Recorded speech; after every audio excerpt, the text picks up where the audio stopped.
आचार्य जी नमस्ते। नमस्ते। मेरा नाम हंसवीर है जी। मैं पानीपत से आया हूँ। उम्र आपसे एग्जैक्ट 2 साल ज़्यादा। व्यवसायी हूँ। कबीर साहब को मैं वो टावर मानता हूँ जो आपने पिछले सत्र में पहली बार आया था। आपने कहा था वो टावर जो हमें आउटर स्पेस से जोड़ते हैं, तो मेरे लिए वो टावर कबीर साहब हैं। उनका शब्द है, कबीरा खड़ा बाजार में लिए लुकाठी हाथ, जो जो घर जा घर रहे पर हैं आप आप ना ना चले हमारे हमारे साथ। साथ। आचार्य जी, मिशन के संदर्भ में इस उलटबासी का क्या अर्थ है? ये उलटबासी नहीं है, तो बहुत सीधी है। जी जी जी। नहीं। उलटबासी तब होती है जब बरसे कंबल भीगे पानी। दूसरा, मैं पिछली बार 2 बुक लेके गया था, कर्मा और गीता। मैंने पढ़ना तो दूर, खोल के भी नहीं देखी। 2 बुक जिद में अब फिर ले लिए। क्या ये अहंकार है, मन की मक्कारी है, या वो कॉलेज वाली आदत है कि लास्ट के 2 महीने में ही सब कुछ करना है? तो 2 भाग हैं प्रश्न के। जी। बैठिए। धन्यवाद, बैठिए। पहला कि कबीरा खड़ा बाजार में लुए लुकाठी हाथ, और जो घर जा रहे अपना चले हमारे साथ। इसी का एक दूसरा संस्करण भी है। मैं घर जा रहा अपना, और लिया पलीता हाथ, और जो घर जा रहे अपना चले हमारे साथ। इसमें तो उलटबासी जैसा भी कुछ नहीं है। घर माने क्या? जहां आप रहते हैं, जिस बिंदु को, जिस स्थान को आपने अपना स्थायी आसन बना लिया है, आवास बना लिया है, उसको आप कहते हैं घर। ये जो शब्द है रह, रह ये आया है रक्ष से, ठीक है? उसी से रख भी आया है। जहां रक्षा होती है, और रक्षा के कारण जहां आप पड़े रहते हैं, आसीत रहते हैं, उसको कहते हैं घर। थोड़ा विचित्र लग रहा होगा कुछ लोगों को कि घर तो हम जानते ही हैं क्या होता है। आधार कार्ड पर पता लिखा हुआ है, उसे घर बोलते हैं। जब तक अपना नहीं बनवा लिया तो चीज़ किराए की होती है, और फिर अपना बन जाता है ईंट पत्थर का घर। नहीं, वो बड़ा स्थूल घर है। जब कबीर साहब घर कहें, या तब अध्यात्म में कहा जाए कि सत्य अनिकेत है, उसका कोई घर नहीं होता, कोई निकेतन नहीं होता, तो उस घर की बात नहीं हो रही है जो ईंट पत्थर वाला होता है। बात हो रही है मानसिक घर की। वो मानसिक घर जहाँ अहंकार इसलिए रहना पसंद करता है क्योंकि वहाँ वो रक्षा पाता है। वो मानसिक बिंदु जिसे आप इसलिए पसंद करते हैं क्योंकि वहाँ आपको लगता है कि अब मुझे कोई यहाँ क्षति नहीं होने वाली। किसको लगता है क्षति नहीं होने वाली? कौन है जो घर में अपने आप को सुरक्षित मानता है और इसलिए बार बार घर लौट लौट कर आता है? उसे ही अहंता कहते हैं, उसे ही झूठा मैं कहते हैं। वो हमारी छद्म अस्मिता है।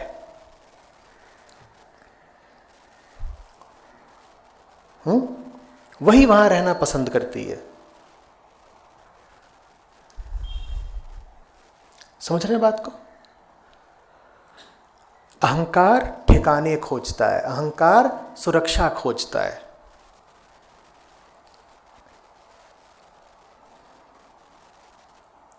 और घर में क्या होता है आपके पास? वो सब सामग्री जो आपको सुविधा देती है। घर से बाहर निकलते हैं तो कई तरह के कष्ट शुरू हो जाते हैं। घर में वापस आते हैं तो सब कुछ अपने अनुकूल पाते हैं। अनुकूल किसके अनुकूल? यही प्रश्न मौलिक है। किसको सुविधा चाहिए? कौन वहां सुरक्षा पा रहा है? किसके लिए सब कुछ अनुकूल है घर में? किसके लिए? वो जिसके लिए सब कुछ ठीक ठाक है घर में, उसे ही अहंता कहते हैं। उसी को जलाने की बात कर रहे हैं कबीर साहब। कह रहे जब तक आप अपने मानसिक घरौंदे में सुविधा पूर्वक विश्राम कर रहे हो, सब कुछ लगता है ठीक है, बढ़िया है, कंफर्टेबल है, तब तक आप अपना जन्म ही व्यर्थ कर रहे हो। तो कहते हैं मैंने तो अपना घर जला दिया है और हाथ में जलती हुई लकड़ी है या मशाल है, और जो कोई तैयार हो अपना घर जलाने को वो आए हमारे साथ, वही हमारे साथ चले। जो लोग वैसे ही जीवन यापन करते रहना चाहते हैं जैसे उनकी सुविधा है, आदत है, ढर्रा है, अतीत है, उनके लिए कोई आशा नहीं, उन्हें हमारी संगत रुचेगी भी नहीं, वो ना आए हमारे साथ।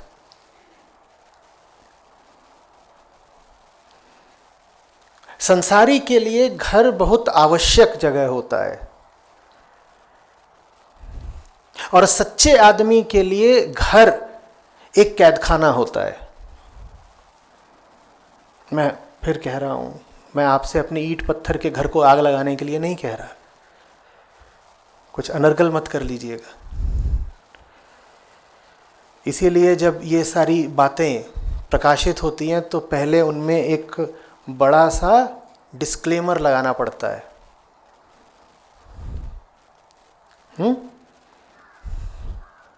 अस्वीकार का दस्तावेज।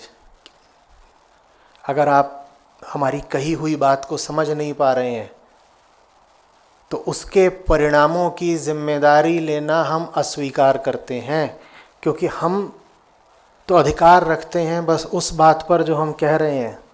आप ध्यानपूर्वक न सुने और कुछ भी मनगढ़ंत अर्थ निकाल लें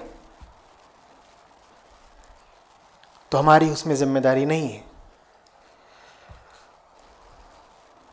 तो बड़ा सतर्क होकर बोलना पड़ता है कि मैं क्या बोल रहा हूं और क्या सुना जाएगा।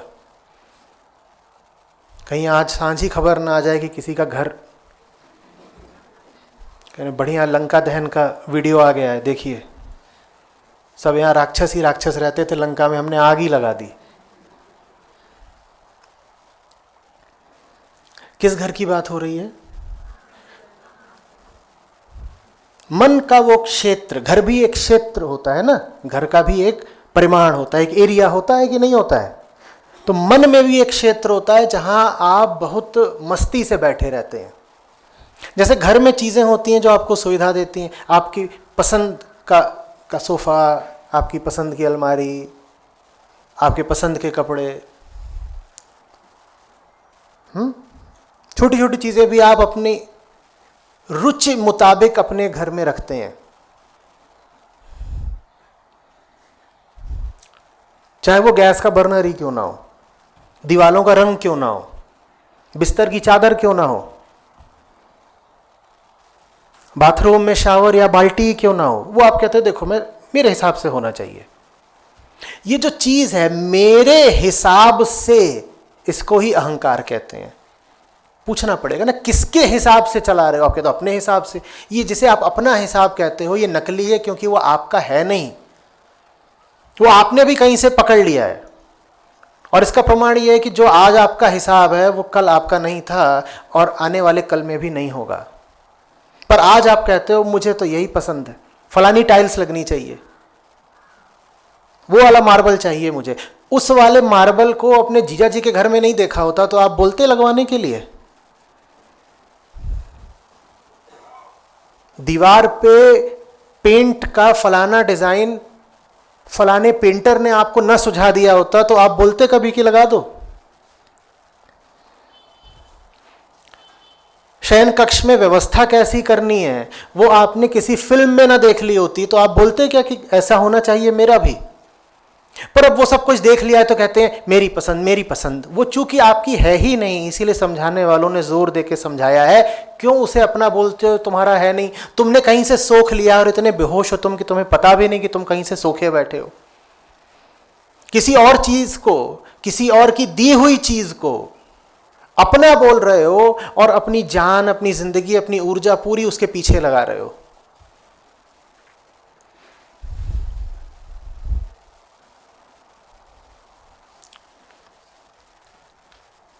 आज से 20 साल पहले मारुति 800 ही ज़्यादा चलती थी, सबके पास वही होती थी। सड़क पे अगर आप 10 गाड़ियां देखें तो उसमें से 8 क्या होती थी, वही माचिस की डिबिया। और उसमें भी सबसे ज़्यादा रंग कौन सा चलता था, सफ़ेद। याद आ रहा है? जो बहुत जवान लोग हैं उन्हें कुछ याद नहीं आएगा, जो कम से कम 30 पार के उन्हें याद आएगा। अब एक सी मारुति 800 खड़ी हुई है लाइन से पार्किंग में, और ये मैंने 2-4 बार देखा। लोग जाते थे किसी और की गाड़ी को अपनी वाली समझ के उसे खोलने की कोशिश कर रहे हैं। एक आध 2 दफे तो खुल भी जाता था मारुति, वो अंदर बैठ भी जाते थे। हंस क्यों रहे हैं?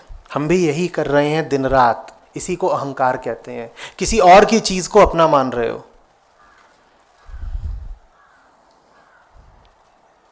वहां तो कोई ना कोई आके बोल देता था ये आपकी नहीं है, बाहर निकलिए।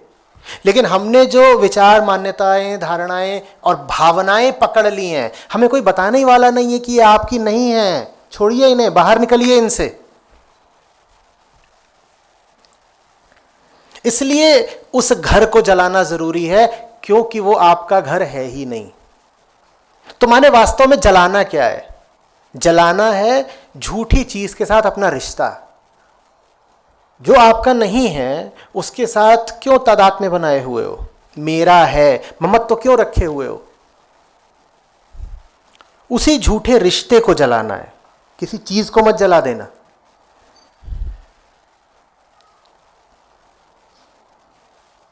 जो कुछ हमें बुरा लगता है, हमें बुरा इसलिए लगता है क्योंकि हमें सिखा दिया गया कि बुरा है।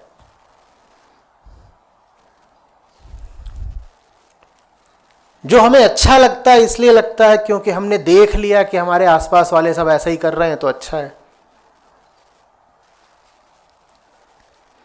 बहुत उदाहरण आते हैं। आज सुबह ही एक सज्जन से बात हुई, बोले आप परंपराओं के विरुद्ध इतना बोलते रहते हैं। मैंने कहा मैं परंपराओं के विरुद्ध नहीं बोलता, मैं खोखली और अर्थहीन परंपराओं के विरुद्ध बोलता हूं। बोले आपकी बात बिल्कुल समझ में आती है और हम जानते हैं आप जो कह रहे हैं ठीक है, लेकिन इन सब परंपराओं का पालन करते हुए हमने अपने माँ बाप, अपने दादा दादी, नाना नानी को देखा है, और दादा दादी नाना नानी से हमें बड़ा प्यार है। तो हम कैसे मान लें कि वो जो कुछ कर रहे थे वो मूर्खता थी? मैंने कहा अभी तो तुमने कहा कि तुम जानते हो ये मूर्खता है। बोले हाँ है, पर बड़ी चोट लगती है ये मानते हुए कि आज तक हमने अपने बड़ों को, बुजुर्गों को जो करते हुए देखा, वो सब कुछ वो बिल्कुल अज्ञान और अंधकार में कर रहे थे।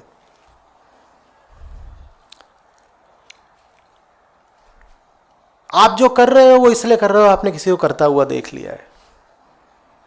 आप जो नहीं कर रहे इसलिए नहीं कर रहे क्योंकि आपने किसी को करता हुआ नहीं देखा है। आपका क्या है इसमें?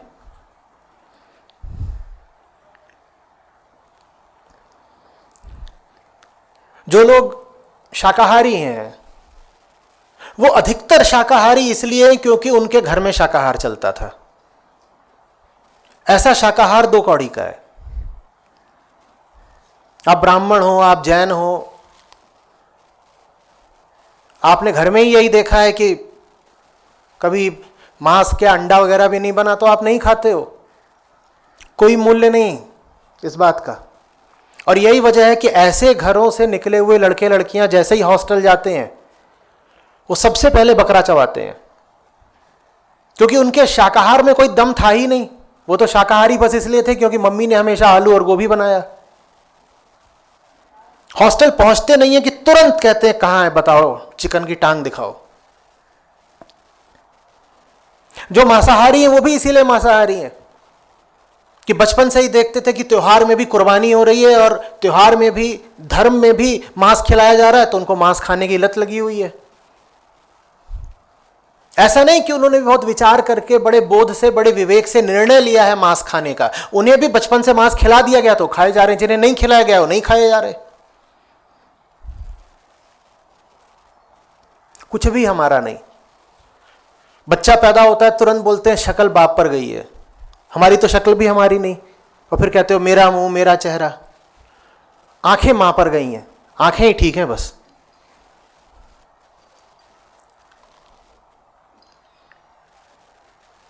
आपका क्या है? यहां जितने लोग बैठे हुए हैं सब सांवले से लेकर के गेहूं तक के हैं।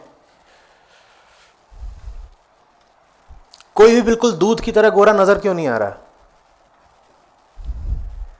क्यों भाई बताइए, क्यों नहीं? चाहते तो आप सभी हैं। हिंदुस्तानी दिमाग, सब कुछ गोरा चाहिए। हैं क्यों नहीं गोरे? इतना गोरापा चाहिए तो गोरे क्यों नहीं हो जाते? क्योंकि हमारा रंग भी हमारा नहीं है। आप कितना भी घिस लीजिए, मुंह चमक सकता है, जैसे जूते को पॉलिश करो तो वो काला काला चमक जाता है बिल्कुल, लेकिन गोरा नहीं होगा। कभी हुआ है ऐसा कि चेरी ब्लॉसम घिसते जा रहे हैं तो जूता गोरा हो गया? क्योंकि वो जूता आपका है ही नहीं। किस जूते की बात कर रहा हूं? इस चमड़े की। ये भी जूता ही है जो पहन रखा है और मुंह बोलते हैं इसको, ये भी हमारा नहीं है। न विचार हमारे, न भावनाएं हमारी, न चमड़ा हमारा। काहे उसको मैं करते रहते हो? अब जब इस बिंदु पर मैं आ जाता हूं तो लोग फिर डरना शुरू कर देते हैं, कहते हैं कुछ हमारा नहीं, हम तो बेघर हो गए, फिर घर वर जला दिया, पूरी अस्मिता नष्ट कर दी, हमारा तो कुछ बचा ही नहीं, हम ही नहीं बचे, गए। इस बिंदु पर आकर आत्मा से परिचय प्रारंभ होता है, इसलिए डर जाते हो। सच्चाई से ज्यादा डरावना कुछ नहीं। लेकिन सच्चाई शून्य नहीं है, सच्चाई मौत नहीं है। जहां वो सब कुछ खत्म होता है जो झूठा है, वहां मौत नहीं आ जाती, वहां से नई जिंदगी शुरू होती है, सच्ची जिंदगी, अच्छी जिंदगी। डर मत जाइए। वास्तव में जो बात कबीर साहब कह रहे हैं और जिस पर मैं थोड़ा बहुत समझाना चाह रहा हूं, वो इतनी सीधी है कि उसको न समझने का सवाल ही नहीं पैदा होता। समझ तो आप सब गए हैं, और एक बार नहीं समझे, आप में से अधिकांश लोगों से हमारा रिश्ता पुराना है, आप बार बार समझ चुके हैं। आप बार बार समझ करके नासमझ बन जाते हैं क्योंकि डर जाते हैं। आप कहते हैं जो हाथ में है या जो दिमाग में है वो छोड़ दिया तो बचेगा क्या? ऐसा लगता है जैसे मौत आ गई, जब कुछ बचते ही नहीं तो मृत्यु है। नहीं, मौत नहीं आ गई। जो कुछ झूठा था वो हटा। झूठा हटने का ये अर्थ नहीं है कि अब कुछ बचा नहीं। अब क्या बचा? जो सच्चा है वो बचेगा। सच्चाई को कौन हटा सकता है? और आप क्यों ऐसा सोचते हैं कि सिर्फ झूठ ही झूठ के अधिकारी हैं आप?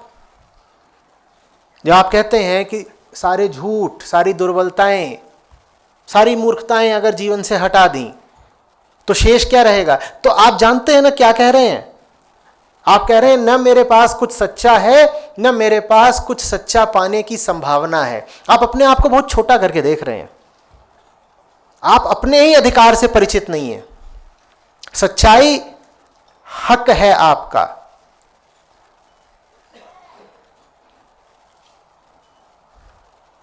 हक का हम प्रचलित अर्थ अधिकार जानते हैं ना। हक का वास्तविक अर्थ होता है सत्य, सच्चाई। वही हक है, वही अधिकार है, वो है आपका। आप डर क्यों रहे हैं? झूठ से आप मोहग्रस्त नहीं हैं, झूठ से आप आतंकित हैं। हाँ, ये मानना बुरा लगता है कि हम डरे हुए हैं, तो कह देते हैं अरे ममत्व तो बहुत है, मोह है, माया है, ममता है। कुछ नहीं है, डर है।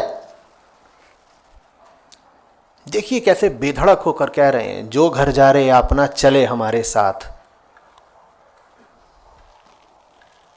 मजेदार बात यह है कि उन्होंने जो बात कही, उस बात ने न जाने कितने घर संवार दिए। और जो ईंट पत्थर के घर संवारते रह जाते हैं, वो पाते हैं कि कितना भी संवार लें, उनके घर में आग लगनी ही लगनी है। कोई घर ऐसा जो बचा रह जाता है ना? तुम कितना भी संवार लो, वो खत्म होना ही होना है। अभी कहीं मैं पढ़ रहा था कि सन 2030 में सिर्फ भारत मात्र में जितनी इमारतें होंगी, उसमें से 90% अभी बनी ही नहीं है, उनकी बुनियाद ही नहीं डाली गई है। मतलब समझिएगा, 2030 कितनी दूर है? सिर्फ 9 साल। 2030 में जो इमारतें होंगी, उनमें से 90% की अभी बुनियाद ही नहीं डली है। इसका मतलब आज की सारी इमारतें क्या होने वाली हैं? या तो ध्वस्त होने वाली हैं, या बदलने वाली हैं, या अल्पमत में आ जाने वाली हैं। आज की एक रहेगी तो नई 5 खड़ी होंगी। लेकिन आज जो कुछ भी दिखाई देता है इस पूरे परिदृश्य से, हमें ऐसा मोह हो जाता है कि यही तो सच है, यही तो बने रहना है। आपके देखते देखते 5 साल 10 साल के भीतर दुनिया बदल जाएगी, और ये पहली बार नहीं हो रहा है। पिछले 10 साल में भी जैसी दुनिया थी वो बदल ही जानी है, लेकिन मोह बहुत है।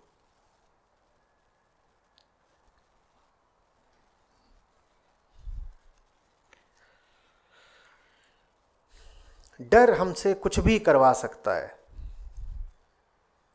डर आलस है।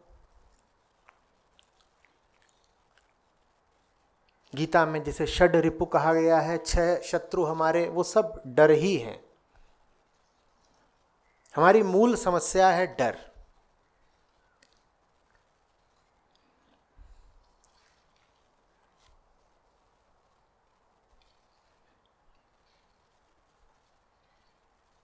समझ रहे हैं बात को?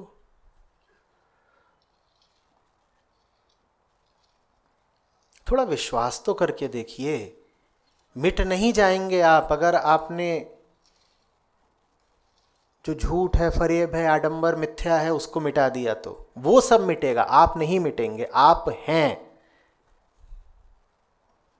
अपनी हस्ती पर भरोसा करिए। आप अपने आप को जितना जानते हैं, आप उससे कहीं ज्यादा सामर्थ्यवान हैं। अपना आकलन आप बड़ी हीनता में करते हैं, अंडर एस्टिमेशन।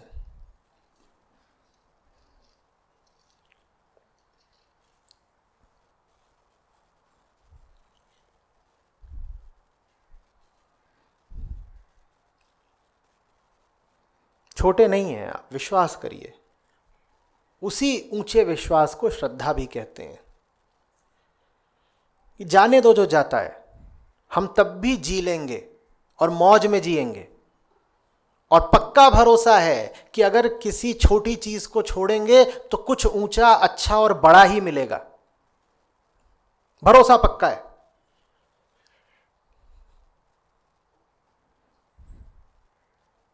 बुरे से बुरा क्या हो सकता है?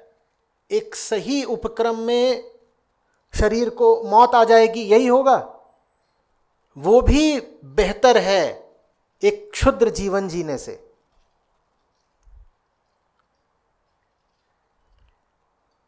और हमसे अस्तित्व की दुश्मनी है क्या कि खासकर हमें ही मौत आ जाएगी? मौत अगर हमें आएगी भी तो सबको आनी है। मैं ईमानदारी की जिंदगी जी करके बुरे से बुरा ये होगा कि मर जाऊंगा, तो क्या जो बेईमान है वो अमर बैठे हैं? मरना तो बेईमानों को भी है ना, मरना तो सब कायरों को भी है ना। या कायरता दिखा करके अमर हो जाते हो?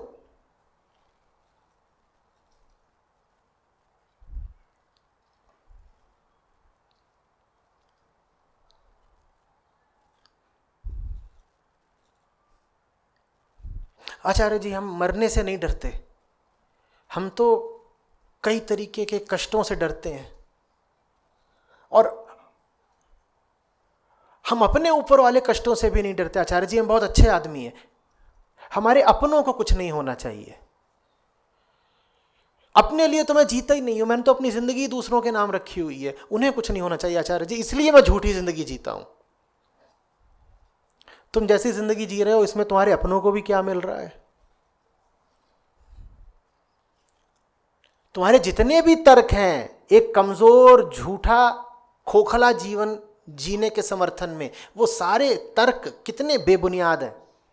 ये भी अगर कहते हो कि डरी हुई कमजोर जिंदगी जी रहा हूं अपनों की खातिर, तो मुझे बताओ ना, अपनों को भी तुमने क्या दे दिया आज तक? अधिक से अधिक एक औसत जीवन।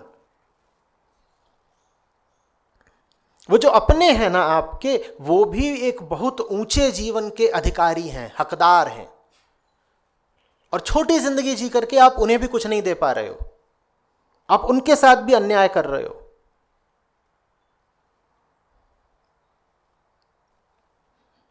कोई तर्क नहीं चलेगा, सब मिथ्या है।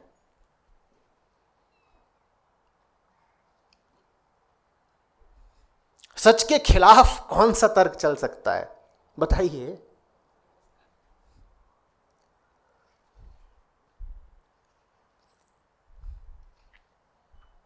बस एक चीज है जो मैं प्रमाणित नहीं कर सकता, कोई भी प्रमाणित नहीं कर सकता, कि झूठ के आगे भी जीवन है। मैं आपको प्रेरित कर सकता हूं कि झूठ छोड़ दो, लेकिन उसके आगे भी जीवन है और सुंदर, सच्चा, ऊंचा जीवन है, यह मैं प्रमाणित नहीं कर सकता। आप मांगते हो गारंटी, बोलते हो हाँ ये सब छोड़ छाड़ देंगे, बेकार जीवन जी रहे हैं, हमें भी पता है, लेकिन गारंटी दीजिए कि इसके बाद कुछ बहुत अच्छा मिल जाएगा। वो नहीं दे सकता। मैं तो बस आपको प्रेरित ही कर सकता हूं कि करके देखो, हो जाएगा। और पहले नहीं हो तुम कि मानव जाति में आप अचानक नए नए खड़े हुए हैं कि मैं अपनी सब झूठ को और कूड़े कचड़े को जलाऊंगा, मुझसे पहले तो किसी ने किया ही नहीं। आपसे पहले सैकड़ों हजारों लोगों ने ये किया है, और वही हैं जो जिए हैं, और उन्हीं के नाम से आज मानवता जिंदा है। आप पहले नहीं है। सही और सच्चे रास्ते पर आपसे पहले हजारों लाखों लोग चल चुके हैं। तो ये भी मत कहिएगा कि हम ही तुर्रम खां हैं क्या, हम कैसे कर ले। कोई भी नहीं करता। कोई भी नहीं करता माने आप उनको जानते नहीं जिन्होंने किया, क्योंकि आप अच्छा साहित्य पढ़ते नहीं। आप बस देखते हो अपने गली मोहल्ले में, अपने सोसाइटी अपार्टमेंट में, आप देखते हो यहां तो सब ऐसे ही झूठे झूठे हैं, और फिर आपको तर्क भी यही दे दिया जाता है कि तुम ही आए बड़े फन्ने खां। देखो ताऊ जी की लड़की भी वही कर रही है जो हमने कहा, रीता भाभी की लड़की भी वही कर रही है जो सब करते हैं। तुम ही उड़न परी निकलोगी। आप कहिएगा हम ही नहीं निकल रहे हैं उड़न परी, हमसे पहले हजारों लाखों निकल चुके हैं। बस आपका अज्ञान इतना है कि अच्छे लोगों के बारे में आपको पता नहीं, आपको सब घटिया ही लोगों की जानकारी होती है, तो आपको लगता है सब घटिया ही है। अगर मुझे जानकारी में ही जो 100, 200, 1000 लोग हों, वो सब एक ही तरह के हों, तो मुझे क्या लगेगा पूरी दुनिया इसी तरह की है ना। इसीलिए ऊंचा साहित्य पढ़ना चाहिए, ऊंची संगति रखनी चाहिए, ताकि आपको दिखता रहे कि नहीं बहुतों के साथ हुआ, सभी के साथ हो रहा है। जो भी कोई सही जीवन जीना चाहता है वो सफल हो रहा है, वो सब सफल हो रहे हैं, तो मैं भी सफल होऊंगा। और गलत जगह जियोगे, गलत लोगों की संगति रखोगे। 256 लोगों का व्हाट्सएप ग्रुप है, उसमें से 255 बिल्कुल एक ही तरह के हैं, हेलो जी, गुड मॉर्निंग जी, और बना दिए 2 फूल सुबह सुबह। ऐसे व्हाट्सएप ग्रुप में रहोगे तो वहां यही सुनने को मिलेगा कि संगति से अलग कुछ नहीं है, संगति से ऊंचा कुछ नहीं है। आपकी जैसी संगति आप वैसे ही हो जाओगे, उससे अलग आप नहीं हो सकते। और तुर्रा ये रहेगा कि आप कहोगे पूरी दुनिया ही ऐसी है। पूरी दुनिया वैसी नहीं है, पूरा इतिहास भी वैसा नहीं है, बस आप जिन लोगों को जानते हो वो वैसे हैं।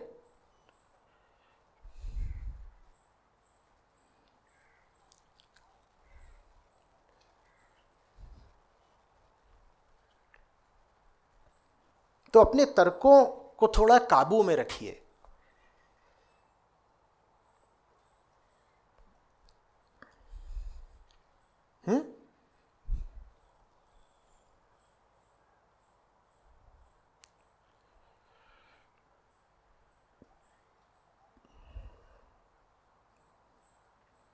डर इतनी केंद्रीय बीमारी है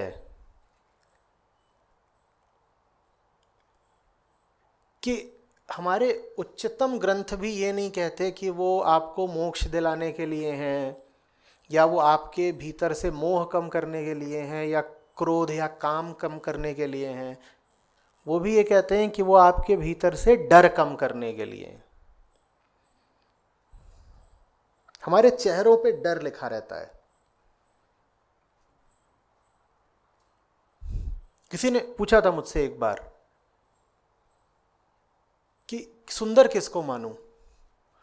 मैंने कहा सिर्फ एक है उसका पैमाना, चेहरे पर डर नहीं होना चाहिए। डर आपको बदसूरत बना देता है, फिर कितना भी मेकअप कर लीजिए।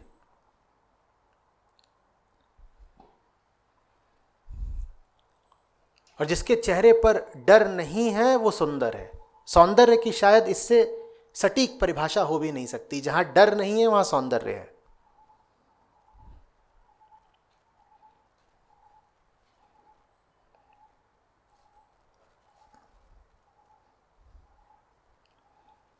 बड़े से बड़े खतरे के सामने, नुकसान की स्पष्ट संभावना के सामने भी आपका चेहरा चमकना चाहिए। मूर्ख लोग नहीं आएंगे आपको मिस्टर इंडिया, मिस यूनिवर्स देने, लेकिन आप जानेंगे। और जो भी कोई ढंग का इंसान होगा वो जानेगा कि आपसे ज्यादा उस पल में खूबसूरत कोई नहीं।